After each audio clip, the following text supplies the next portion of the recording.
Alors aujourd'hui, c'est les conditions anormales du parcours, mon Pacalou, là. C'est quand il est malade ou il se sent pas bien.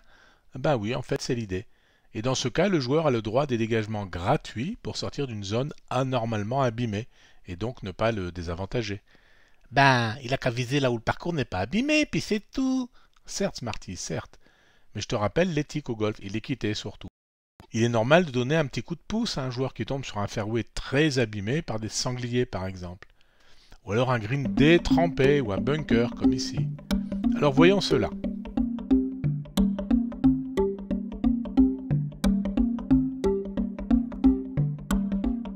Commençons par la zone générale. Si le fairway est très abîmé, on parle de conditions anormales de jeu. En général, et s'il a eu le temps, le jardinier ou les jardiniers entourent ces zones de piquet, alors généralement blanc ou jaune, et indiquent la zone anormalement abîmée.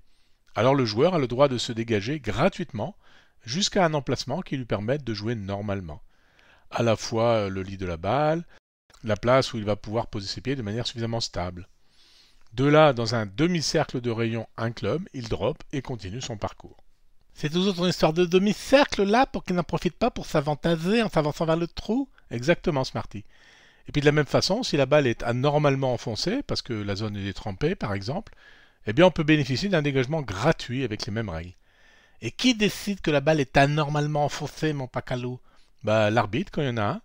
Et même comme cela, c'est vrai, c'est un peu litigieux à chaque fois. Alors j'aime assez peu cette règle-là, mais bon. Alors tu peux aussi avoir un dégagement gratuit pour conditions anormales dans un bunker. Par exemple, comme ici, si le bunker est rempli d'eau. Là, tu as deux possibilités. Option 1, tu te dégages sur le côté jusqu'à trouver une zone de sable sans eau.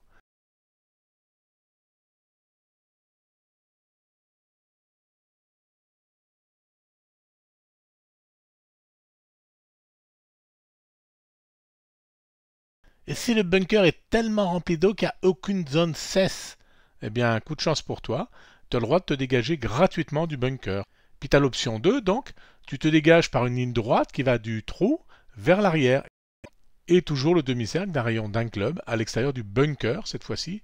Mais là, tu dois compter un point de pénalité, sauf si le bunker est rempli d'eau et qu'un dégagement latéral était impossible. Voilà. Et il nous reste maintenant à voir les dégagements sur le green. On ne voit pas d'abord les zones à pénalité, mon Pacalou? Eh bien, tu n'es pas censé jouer dans des zones à pénalité.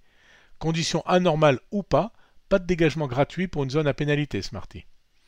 Donc, disais-je, on peut aussi se dégager gratuitement d'une condition anormale sur un green. C'est assez simple. Soit tu te dégages dans un quart de cercle d'un rayon, un club qui est tracé après avoir repoussé ta balle du nécessaire. Alors pas moins, pas plus non plus, hein, il ne faut pas t'avantager dans l'opération, afin de pouvoir retrouver des conditions normales de jeu. Ça peut être aussi en arrière, là comme sur le schéma, ou sur le côté, par exemple, avec de l'eau sur le green. Dans tous les cas, interdit de se rapprocher du trou, évidemment. Hein. Ben oui, évidemment, vous allez le dire, mon Pacalou. Et là encore, condition anormale, c'est à l'appréciation de chacun. Eh oui. Alors pour les joueurs du dimanche, il est sain d'appliquer les règles dans l'esprit, sans abuser des dégagements gratuits pour un oui ou pour un non. Pour les pros, ben, c'est des discussions avec les arbitres et c'est les arbitres qui tranchent. En tout cas, entre ces vidéos ici et celle-ci, là, nous avons vu l'essentiel des règles, conditions anormales ou pas, pour faire des dégagements autorisés avec pénalité ou pas. Et ça y est, on peut enfin jouer au golf pour du vrai alors.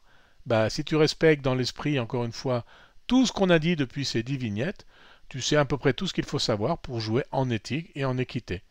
Donc finis les vidéos sur les règles alors, hein?